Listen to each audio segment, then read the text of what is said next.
दोस्तों आज बहुत बड़ा खुलासा सामने आ गया है। आखिरकार आकांक्षा दुबे के मौत का पता चल ही गया। दोस्तों बता दें, भोजपुरी एक्ट्रेस आकांक्षा दुबे के साथ जबरदस्ती किया गया है गंदा काम और फिर बाद में उसे बेरहमी से मार डाला। आखिर ऐसा किसने किया और क्यों, बताएंगे पूरी खबर इसी वीडियो में। इससे पहले इस वीडियो को लाइक कर दे, चैनल को सब्सक्राइब कर दे और बेल आइकन घंटी को दबाना ना भूले।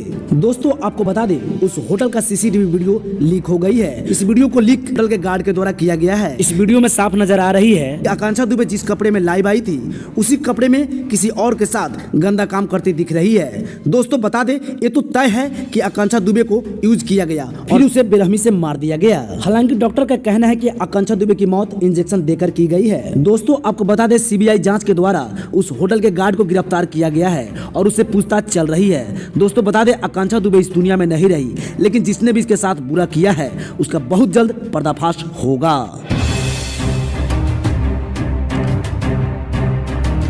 बकरे की अम्मा कब तक खैर मनाएगी, आप देखते रहिए बस।